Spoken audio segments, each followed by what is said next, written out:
intro.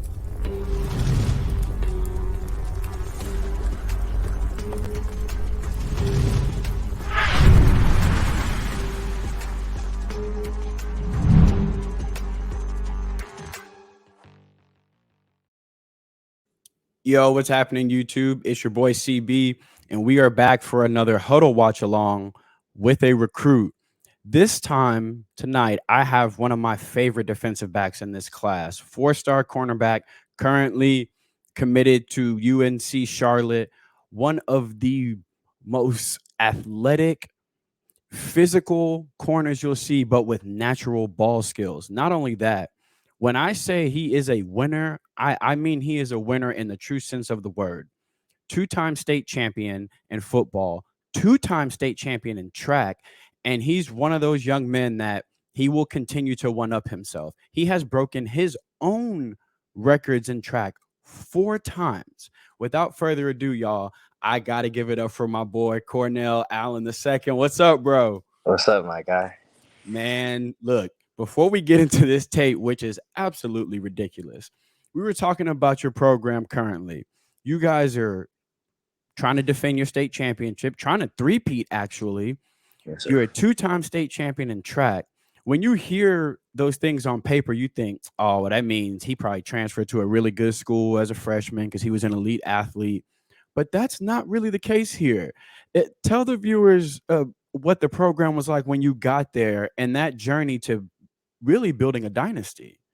Yeah, so when I got there, there was no Division I state championships, and the year before I got there, they went 1-1, and then the year before that, I think it might have been like 4-6, but and then like years before that, it might have been like 2-8, things like that. But they were also in a lower division. So, but kind of like when I got there, I came in with a lot of my guys, and like we just started winning. We had all been playing together since we were young. And so we kind of had that chemistry. And then my first season there, got a state championship. Last year, got another one, and we're trying to three-peat it. So, yeah. So what was it like for y'all going into a program where, you said it, y'all went in there like, okay, we got to change this. Is that something you knew in the 7th and 8th grade? Or obviously, as you're playing with these guys, did y'all have that common goal where it's like, obviously, the goal is to go to the next level and then the level Yeah. after that. But to accomplish that, you got to get some W's. Did y'all have that common goal going in as freshmen? Like, okay, we got to stick together. We can rebuild this thing, just us. Yeah, I kind of knew that we were gonna come in and just kind of like change the culture because, like, I've been playing with the guys my whole life, so it kind of came easy. But we knew the job we had to do, and we just kind of made it happen. So, like, shout out my guys because I mean we lost 8 seniors. I think 8 of them went D1 last year, so it Hey feels man, good.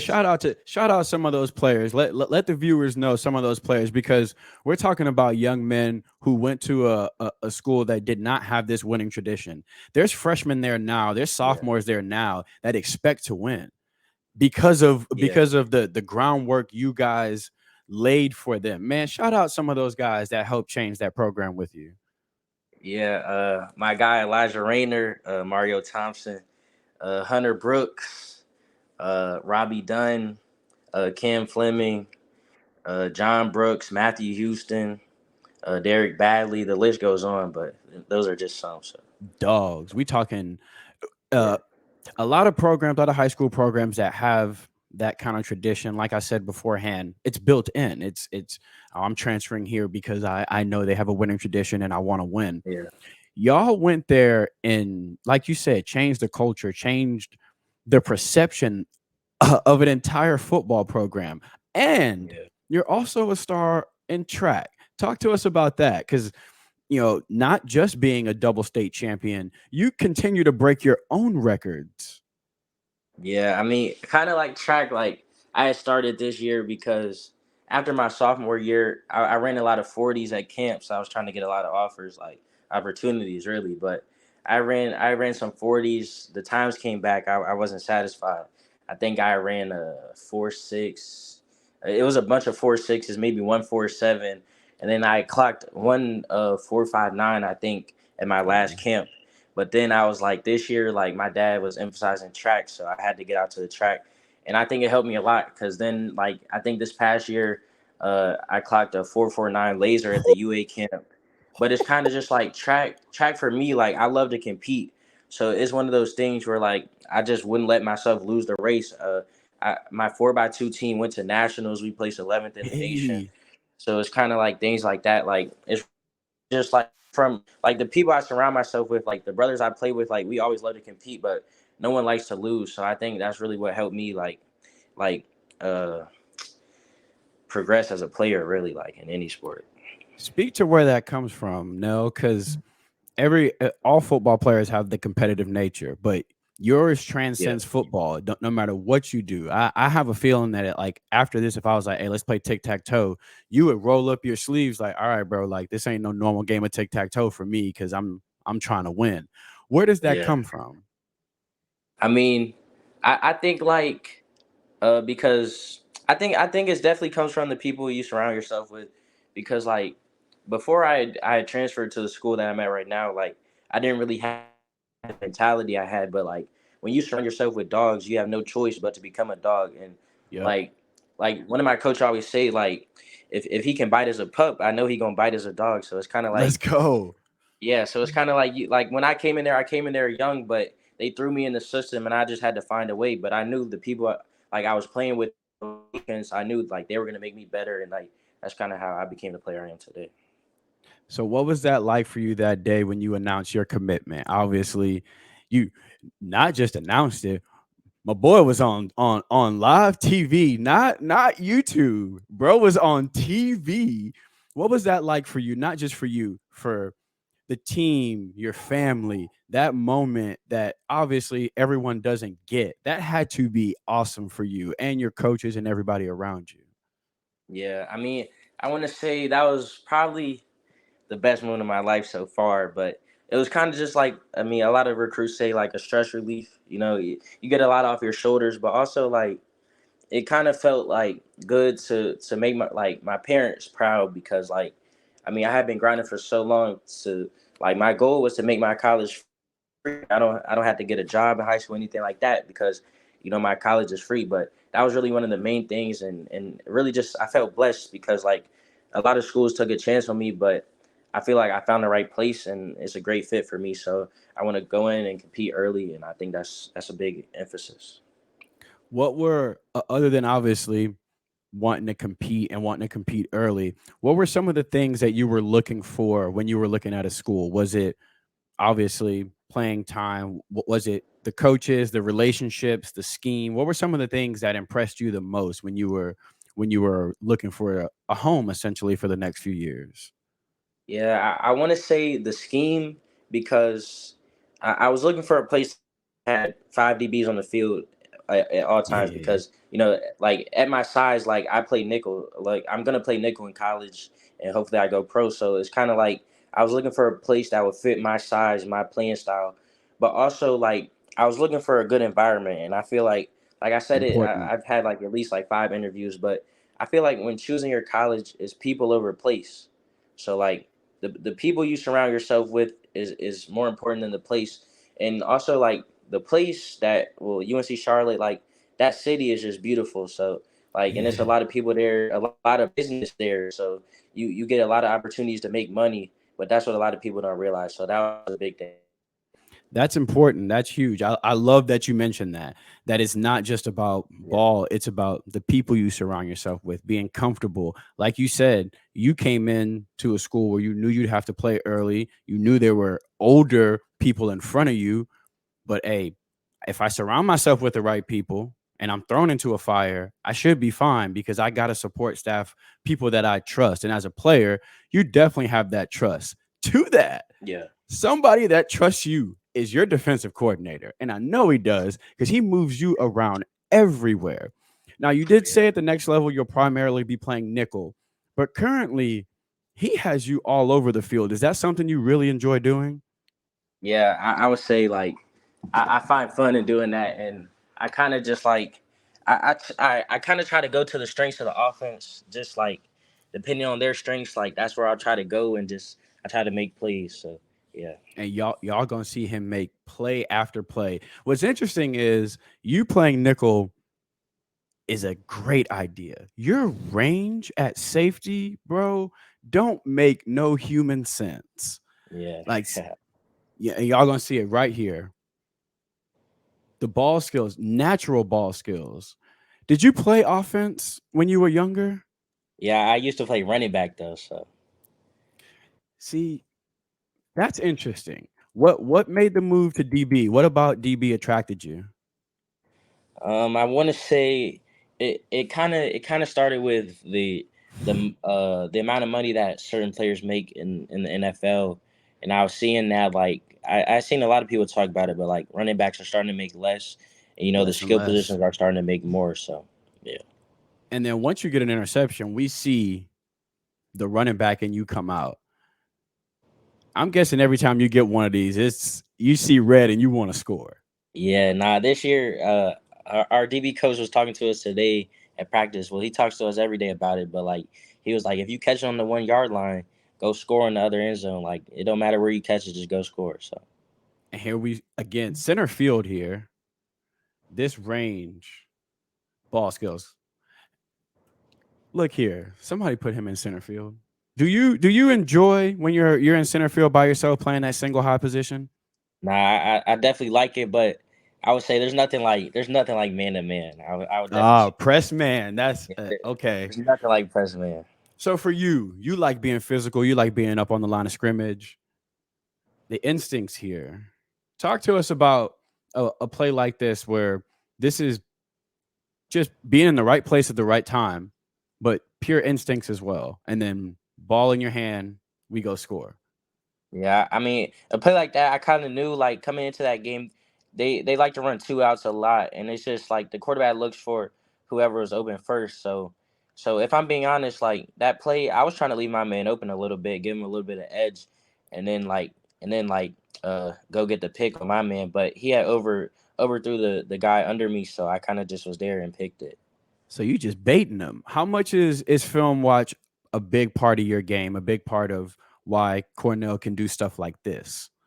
Nah, it's definitely a big part, but like we have a coach that played in the NFL who coached our high school coach Wiley Rayner, so he emphasizes film watch, and like that has helped me a lot. Like translate to the game. In practice we run the other offense's offense, so I kind of get used to it every day, like day in and day out, and then by game day it's just second nature. Again, look, center field by himself. That route recognition and that ability to drive on routes like this, and you can tell you have extreme confidence once you know what's happening. Yeah, And then just nah, the that insane ball skills, bro. that pick, I think on my right hand, I thought I had broke my thumb, so I tried to Really, catch it one handed. Yeah, I tried to catch that one handed. I bobbled it, and then I ended up catching it. So it's a heck of a catch, dude. I mean, receivers would be proud of this catch.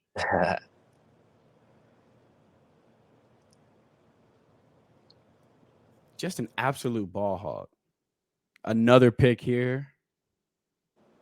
nah, this game, I had 3 picks this game. So I was about to ask you, was this your favorite performance from last year that you had? yeah, I definitely say it was. But going into that game, we kind of knew the strengths and weaknesses of that team, and like they weren't a run heavy team, so I knew they were gonna put the ball in the air a lot. So that game, I was really locked in. So for someone like you that's a ball hawk, but you're also very physical and you like getting your nose dirty, what's more fun for you, a pick or a big hit? I would definitely say against a throwing team a pick, but if it's a running team, like I would definitely say a big hit because our coach says like running the ball is just attitude. So they just think they're bigger, stronger, faster than us, and they're just gonna run it. So I'm gonna show them who's bigger, stronger, faster. And for someone who usually when you see a safety or a DB that has your kind of ball skills that is a bit of a ball hawk on the back end, they don't always get their nose dirty. You seem to enjoy it.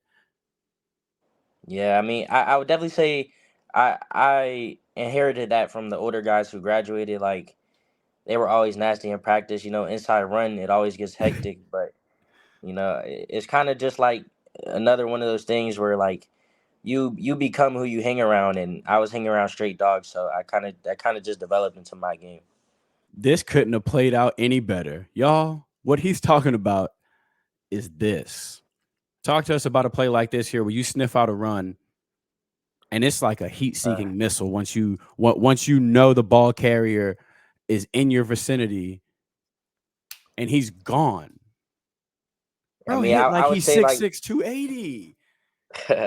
nah, that's one of our rivals, so it's kind of one of those games where you just gotta like put your nose in the fan. And uh in that play, like I think that play I looked the running back in the eyes and I could just tell he didn't want it, so I just went in there. So for you, when you balling and you playing a rival like this, what kind of player are you on the field? Are you talking or do you like to stay quiet? Oof. Now I'm definitely talking a lot. That's what I'm There's talking no about. question. Are we talking from the beginning of the game? Does it not matter? Or are you coming out early on their number one receiver and in his ear? Yeah, I'm out there early. I'm not gonna lie. Before the game starts, I'm out there talking. I'm not Have gonna you lie. always been like that on the field? Yeah, I have. I mean, I would say like I feel like that helps with my confidence in the game, and I just see like I it's really just testing the other team's temperature. So There is that mental game that once you get in a receiver's head, once you get in a running back's head, once you put a lick on a receiver like this, once you put a lick on a running back like that, he thinks twice. yeah, Oh man, five still out there, and they got five on my side again. And he started looking. He break the huddle and look for you. Where's five? Ah, he ain't put five on me again. yeah. Do you? And that team, they were in a lower division than us, but they talked a lot of smack. We had to show them something. That was our homecoming game. I think we won like 54-6 or something like that. So Hey, you partied that night. Homecoming dance was electric that night. yeah, that was a big statement game for us though, because they had just beat the number two team in our division. So it was a big statement game. So I'm guessing they started to think maybe this division is ours. Yeah, Y'all showed up and was like, yeah, it was, mm. it was things like they're the number one team, number one private school team in the state, things like that. So So they try to fake a punt here on y'all, yeah, bro. This is what I'm talking about when he diagnoses a play. It's like you're shot out of a cannon. And then yeah, look, energy. I knew the guy with the ball couldn't throw because he was just a receiver, and so I kind of knew he wasn't gonna throw it, so I just let my man be. Another thing about your game, if you have really really sound technique, real smooth in your back pedal, even your speed turns, they're smooth, fast obviously, but really smooth.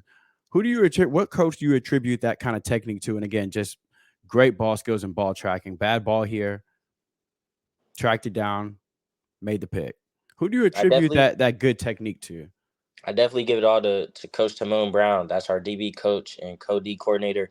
But he's developed me a lot. When I came to him 2 years ago, I couldn't even backpedal. So it's kind of one of those things where like I give him all the credit, but I also give myself credit for putting in the work. But he definitely has started all this. So I give him, a lot of thanks.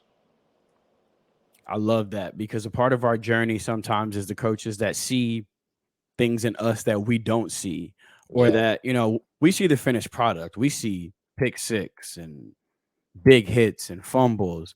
But obviously, there's other people Monday through Thursday that are putting in that work with you. Obviously, you have to do the work. Your coach can only give you certain tools, but it is important still to recognize that, along my way, there's been people that molded this clay that became Cornell.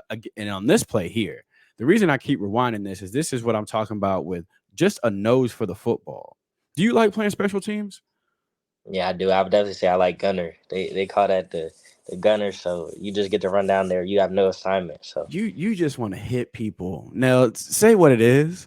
You want more opportunities to hit people, and being on a punt team gives you more opportunities to hit people. now I also would say like I find fun in getting a release off the line. So if someone's trying to guard me, I get my little release and then I just get to run down there. Do you find that you use some moves that receivers have tried on you when you're getting off the line? I would definitely say I have like one signature move. Like I don't really try to copy other people too much. So you said earlier you love man, you love press man. For you, that's not exact. You're not 6'6", not 6'5". You play like you're 6'5". Do you relish when you're going up against a bigger receiver? I would say no. I don't really see size. That's not really a thing that affects me. I don't really look into it. So, For the you, game is another all heart. target. What'd you say? For you, is it just another target in front of you?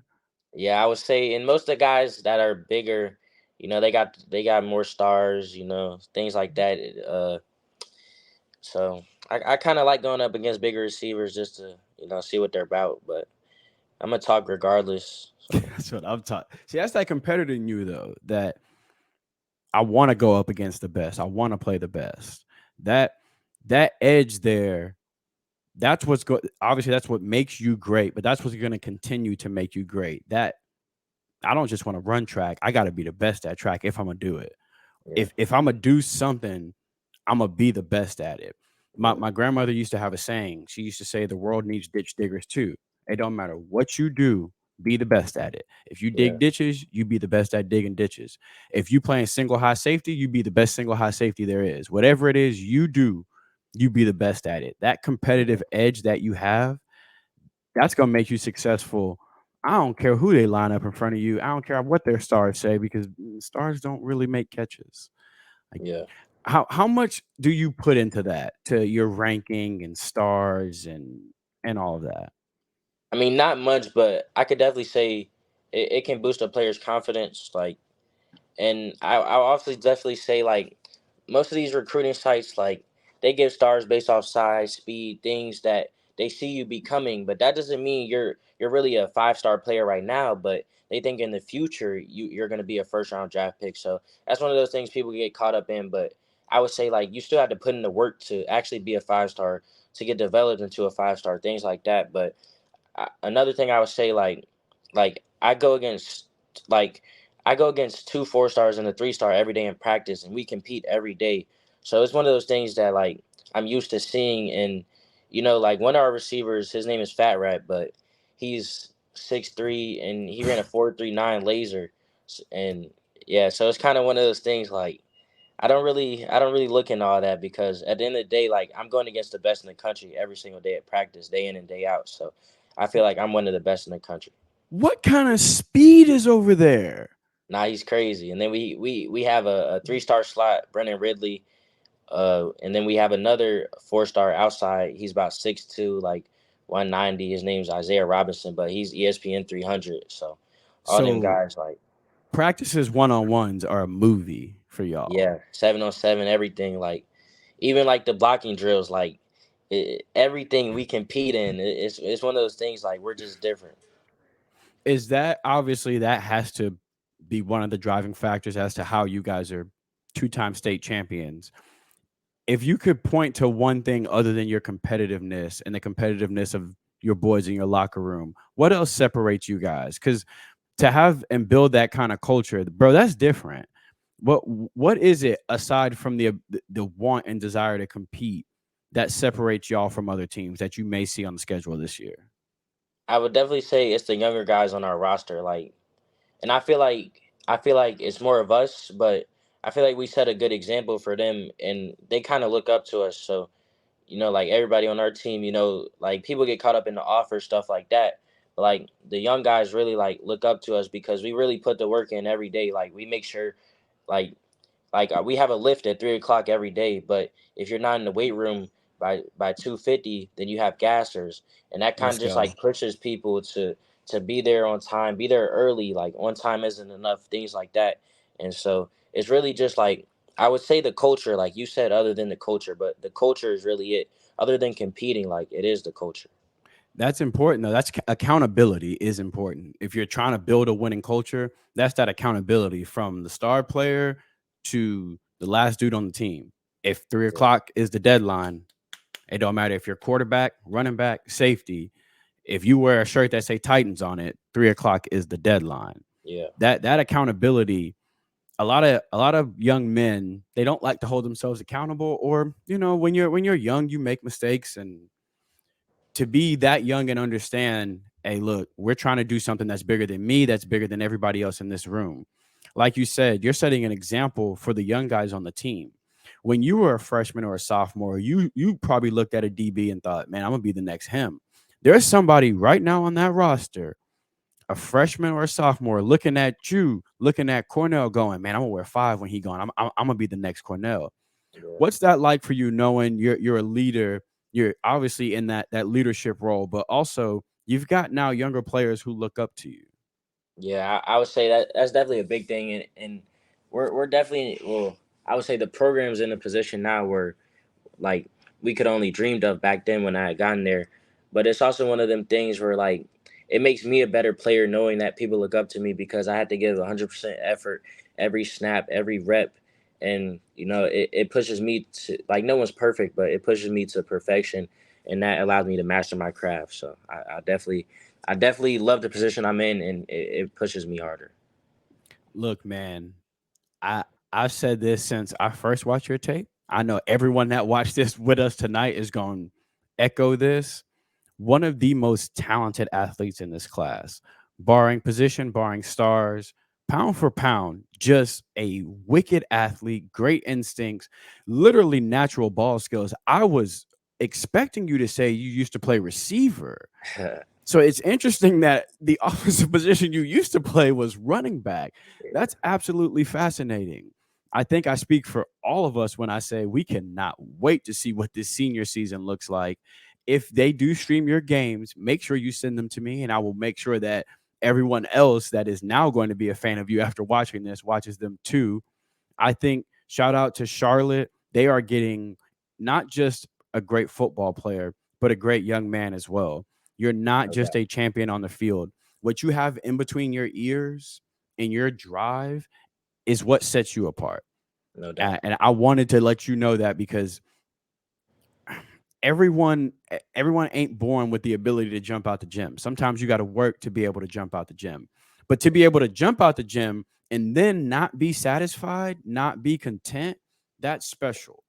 Yeah, So I want to let you know, don't, obviously you're never letting go of that, but hold on to that because that is what separates you and that is what's going to separate you at the next level.